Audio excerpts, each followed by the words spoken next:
Sincères salutations à tous, c'est Robert Mars pour vous présenter un nouvel épisode de Gloire à Poulpi.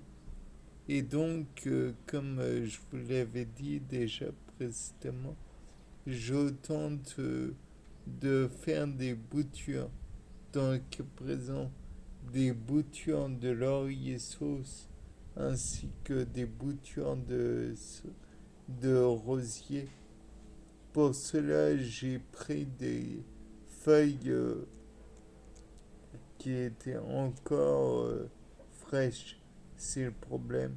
Donc, il va falloir attendre qu'elles se dessèchent pour finalement être totalement déshydraté et proche de la mort en fait de l'organisme et de ses cellules chloroplastes, etc.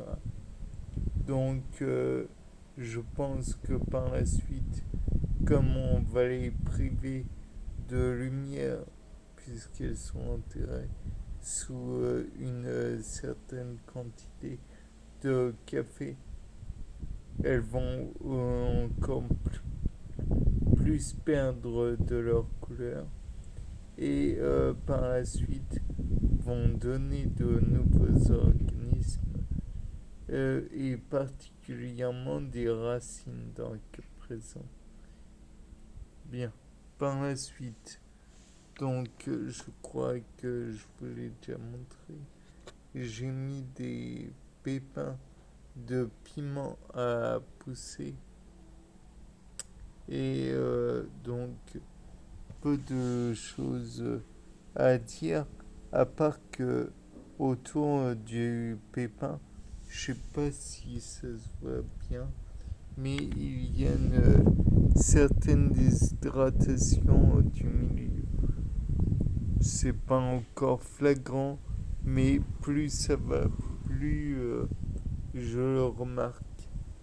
Et vous, le voyez-vous? Enfin bref, toujours est-il que s'il y a des hydratations autour de la graine, j'envisage la possibilité qu'il y ait une germination de celle-ci. On pourra dire aussi la même chose des divers noyaux que j'ai plantés. Je ne sais pas si vous l'observez aussi bien que moi, mais il y a une déshydratation autour des noyaux et graines diverses.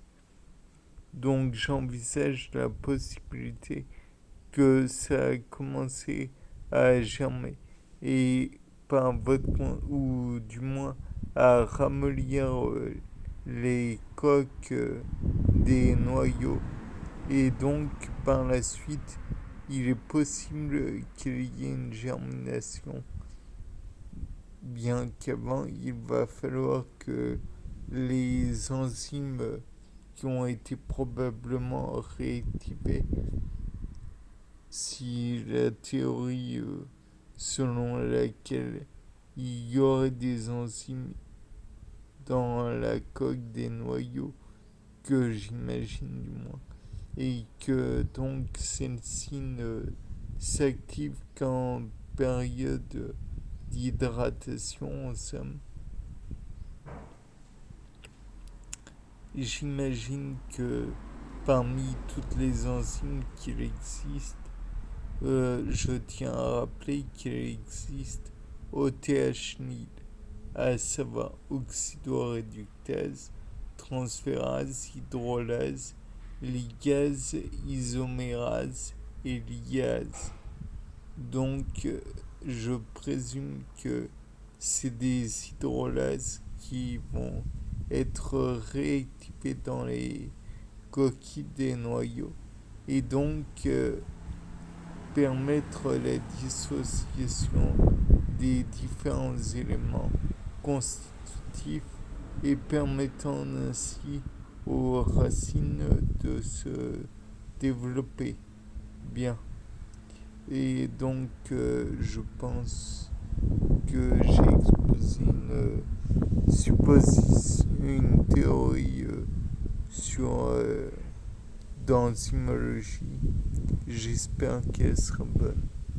C'était Robert Mars pour un nouveau Gloire à Poulpi. Au revoir.